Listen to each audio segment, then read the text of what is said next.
They pretend they give a shit about men's mental health. But if you come along and actually advocate and tell men how to be happier. I've been a sad man and a happy man. I am a man. I know exactly how it feels on all ranges of emotion. And I'll be honest with you right now, when a man is sad, yeah, there is an inclination towards aggression. That's how we're born, that's how we're evolved. We're evolved with that inclination towards aggression. We need that to protect and provide. That's who we are. We need that bravery. But having a bunch of depressed, sad men who have no emotional control is dangerous for society. I say this all the time. They try and pretend that I'm somehow dangerous for society by telling men to stand up for themselves and be masculine. Absolutely not, really not. When you tell a man to have no emotional control and be more feminine, that's a school shooter. A school shooter is not a man with masculine accountability. He's a man who's told, act how you feel all the time. Then he gets picked on for long enough. Throw on some drugs on top his psychiatrist gave him. Throw in a lack of a girlfriend, and he's had enough. That's where school shooting comes from. School shooting does not come from men being masculine. It comes from the absolute opposite of these things. And they know this. They know this very, very well. To fix society, we have to fix it at the most base level, the root level. I think America and most countries need more transparency and understanding of how things work. But when they're attacking the family unit, they're attacking all of these issues. Every issue you've just labeled all starts back down to the beginning. I really think the reason I would like to argue, and I don't know any of the statistics on this, in the 1950s, I'm sure there was prevalence of guns all around America, but there just wasn't the school shooting. Why? What was different? What was different in the years before that there is now? I think it's just because children obeyed their parents, and their parents were a family, and there was a degree of responsibility that was instilled inside of people, and there's a degree of accountability, and also there was a degree of honor and pride. Great question. There's a degree of honor and pride. Yeah. I'll tell you something now. I bet in the 60s, 70s, whatever, in any country in the world, people didn't want to do dumb shit because the family would be known as criminals. The last name would be tarnished. Their son did this. You hear what their son did? There was a vested interest in all of it. Now you have a school shooter who's going to go out there, be a piece of shit and kill people, and then their parents are on TV, well, yeah, he was failed by the system. They don't even feel any shame. It's unbelievable.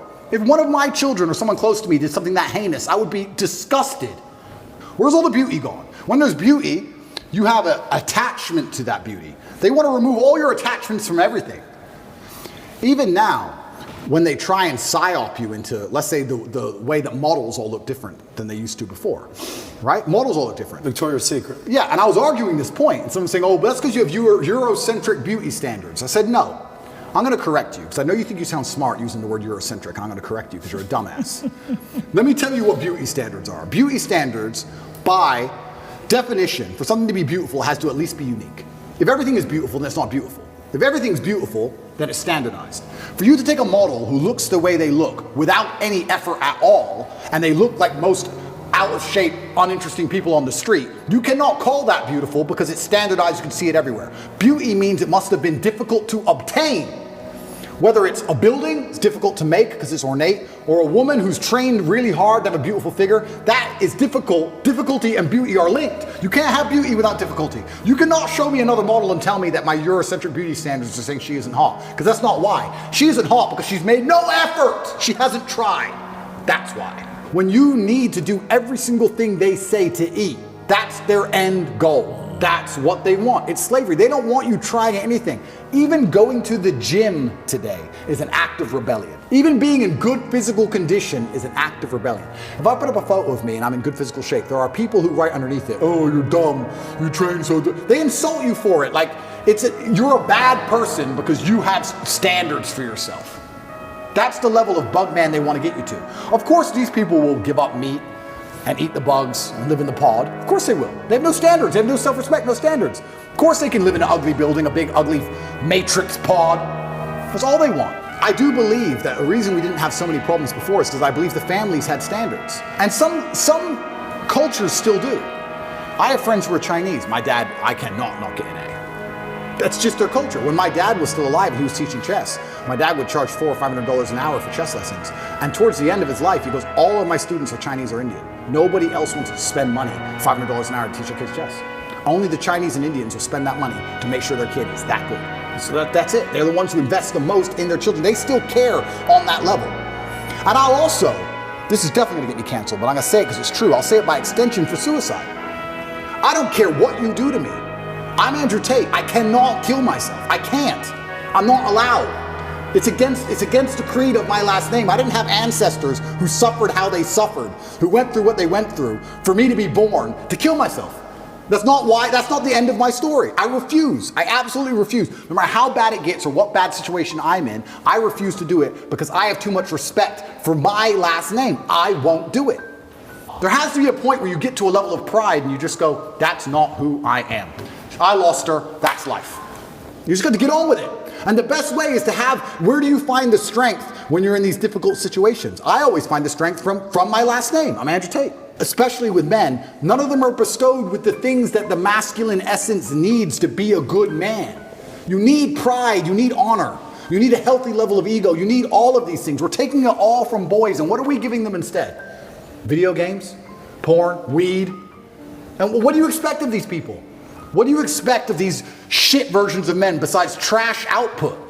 You're going to get garbage all across the spectrum. Either they're going to do nothing or they're going to do something bad. They're certainly not going to do anything good when they don't try for anything in their lives. How are they going to do something good? The scary thing about all of this is that there still are two teams in the world. And there is a side of the world where they don't accept this crap. How long is America going to compete globally when you have countries like China and Russia and these other countries where they don't do this? Now in the modern society, I don't think women are being very good women. I don't think men are being very good men. And I think both of that is accelerating against each other, and it's a race to the bottom. How do you fix that? It's difficult. It's hard. And I still think one of the easiest ways to do that is God. I think if you bring back some degree of morality and some degree of standard to both sexes, I think things will start to get better. And when you have two genders racing to the bottom and then a child is born, what do we expect from this child? Who's raising the child? The school, the TV, the internet? You trust these people? Look what they're injecting into them. So another thing that's very interesting, you talk about the 1950s, another thing that was different. In the 1950s, parents raised their kids. Who raises kids nowadays? School, Internet, Twitch. How much time do you spend talking to your child compared to the programming they get from the Matrix?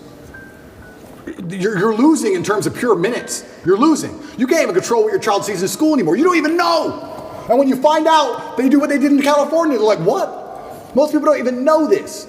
You have children 15 years old, I've seen it on YouTube, arguing with their own parents, disagreeing with their own parents. The whole point of having children is to instill your values in them. Why would I raise them to be anything other than what I believe I should be and they should be? That's the whole point of it, and I'm proud of that. I'm not going to sit and apologize for wanting my sons to be Tates. I'm not going to apologize for it. I don't care what the school wants them to believe. They believe what I want them to believe because they are mine. But all of that's gone. So then we also talk about what's different between the 1950s and today. These kids are being raised by people who aren't their parents, and whoever's raising them clearly ain't teaching them anything good. It's teaching them, if you feel, act how you feel. You can't tell men that. It's dangerous. You can't tell men to act how they feel. You can't tell men to not have emotional control. You can't tell men to cry anytime they want. Because men don't just cry sad, they cry angry. They cry very angry. You don't want that. You have to teach them stoicism. You have to teach them all of these things. And it's all gone. Imagine you had 18 kids from 6 or 7 parents, groups of parents, and everyone's living together. The family unit, the energy and the ethos and the merits of that particular clan is going to be so much stronger and difficult for the Matrix to penetrate and break. Their best friends are the people they live with. The kids live with the other kids who believe the same as them. The parents all agree. When you're a clan, you're far more difficult to attack and assault. So I would say the first thing I would do if I was a parent of normal income, I would try and find other parents who agree with me and try and find other people who are ideologically sound, and I'd make sure that our children are friends and they spend the most time with each other, and I would try for us all to go on holidays together, and I would also put in conscious effort to try and deprogram. I don't think many parents say to their kids, what did you learn today?